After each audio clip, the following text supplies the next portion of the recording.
আসসালামু আলাইকুম। শেষ পর্যন্ত রোহিত শর্মা বাদ গেলেও ভারতের ম্যাচ জেতা হলো না এবং টেস্ট চ্যাম্পিয়নশিপের স্বপ্ন ভারতের অধরায় রয়ে গেল। সেই 2019 সাল থেকে টেস্ট চ্যাম্পিয়নশিপ শুরু হয়েছে, সেখান থেকে কিন্তু ভারত পরপর দুইবার ফাইনালে খেলেছিল। প্রথমবার নিউজিল্যান্ডের কাছে হেরে তাদের স্বপ্ন ভঙ্গ হয়েছিল, আর পরের বার স্বপ্ন ভঙ্গ হয়েছিল এই অজিদের কাছে হেরে। আর এবার তো ফাইনালে ওঠা হলো না, এই অজিদের কাছেই হেরে। দুর্দান্ত ভাবে শুরু করেছিল অস্ট্রেলিয়া এবং সেইটারই শেষ করলো শেষ টেস্ট ম্যাচ দিয়ে 3-1 সিরিজে। অস্ট্রেলিয়া সিরিজ জিতলো, দীর্ঘ 10 বছর পরে অস্ট্রেলিয়া ভারতের বিপক্ষে টেস্ট সিরিজ জিতলো। অর্থাৎ কতটা আধিপত্য বিস্তার করে রেখেছিল ভারত, সেটা এখান থেকেই বোঝা যায়। শেষ দিনের রোমাঞ্চের অপেক্ষা ছিল, কিন্তু রোমাঞ্চের কোনো কিছু হলো না। কারণ শেষ দিন যাদের উপরে ভরসা ছিল, জাদেজা এবং ওয়াশিংটন সুন্দর, তারা আসলে টিকতেই পারলো না। জাদেজা 13, ওয়াশিংটন সুন্দর মাত্র 12 করে শেষ হয়ে গেল। বোল্যান্ড দুর্দান্ত বল করেছে এই সিরিজ জুড়েই, এই ম্যাচে তো বটেই। মাত্র 45 রান দিয়ে ছয়টা উইকেট নেয় বোল্যান্ড, এবং ভারতের 10টা উইকেটের 6টাই যখন বোল্যান্ড নেয় তখন বুঝতেই পারছেন যে তার সামনে কতটা অসহায় ভারতীয় ব্যাটসম্যানরা। বিরাট কোহলি বলেন, ঋষভ পান্ত বলেন, KL রাহুল বলেন, যেই বলেন প্রত্যেকেই খাবি খেয়েছে বোল্যান্ডের বল খেলতে গিয়ে। আজকে ভারতের আশা ছিল যে অন্তত 60-70 রানও যদি ভারত তুলতে পারে, 200 প্লাস যদি টার্গেটটা দেওয়া হয়, তাহলে হয়তো অস্ট্রেলিয়াকে বধ করা যাবে বা ম্যাচটা বাঁচানো যাবে। কিন্তু শেষ পর্যন্ত সেটা হলো না। টেস্ট চ্যাম্পিয়নশিপে ভারত বরাবরই চাইছিল ফাইনালে খেলতে, সেটা খেলার জন্য অন্তত পক্ষে আজকের ম্যাচটা ড্র করার দরকার ছিল, কিন্তু সেই জায়গায় কিছুই করতে পারলো না। ভারতীয় বোলাররাও আসলে কিছুই করতে পারলো না। মাত্র 167 রানের টার্গেট দেয়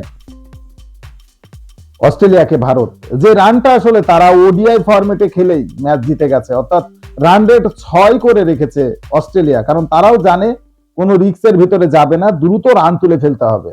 ওসমান খাওয়াজা যে একটু লেটে লেটে ব্যাট করে, একটু বল খেয়ে খেয়ে ব্যাট করে, সেও আজকে প্রায় বলে বলে রান করেছে। 43 বলে 41 রান করেছে খাওয়াজা। কনস্ট্যান্ট প্রথমে ব্যাট করতে নেমে 17 বলে 22 রান করে সে। এর পরের কাজটুক করেছে হেড এবং উইংস, এই দুজনে মিলেই আসলে ম্যাচটা শেষ করে দিয়েছে। 27 ওভারে তারা 162 রান তুলে ফেলে মাত্র 4 উইকেট হারিয়ে। কোনো রিস্কের ভেতরে যায়নি আসলে ভারত। কৃষ্ণা 3টে উইকেট নেয় আর সিরাজ নেয় বাকি 1টা উইকেট। কৃষ্ণার মতো আসলে বোলিং এ আর কেউ সাপোর্ট দিতে পারেনি ভারতীয় দলকে।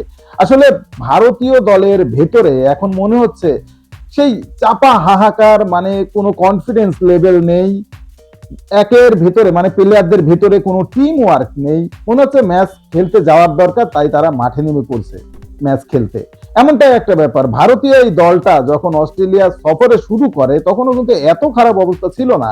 এই 1.5 মাস ধরে যে দীর্ঘ টুর্নামেন্টটা, যে দীর্ঘ সিরিজটা, এই সিরিজ জুড়ে আসলে প্রথম টেস্টের পরের থেকেই যেন ভঙ্গুর অবস্থায় দেখা যাচ্ছে ভারতীয় ব্যাটারদের। বিশেষ করে ভারতীয় বোলাররা যা যতটুকু করেছে তার জন্য একটা ম্যাচ তারা জিতেছে, কিন্তু ব্যাটসম্যানরা কোনোভাবেই তারা দাঁড়াতে পারছে না। ওই এক এক ম্যাচে হয়তো এক একজন প্লেয়ার কোন রকম ঠেকে দিয়েছে, কিন্তু এই ঠেকানো আর কতদিন, এবং সেটারই প্রতিফলন এই সিরিজটাতে।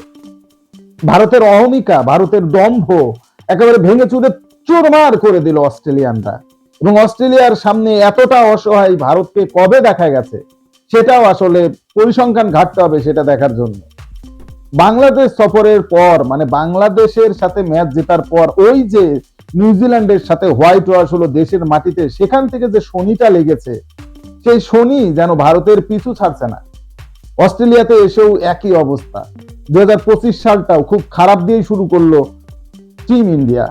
গৌতম গম্ভীর তাদের কোচ হবার পরের থেকে যেন ছন্দ পতন হয়েছে। একটা বড় অ্যাসাইনমেন্ট ছিল অস্ট্রেলিয়া সিরিজ, সেখানেও গৌতম গম্ভীর ডাহা ফেল করলো।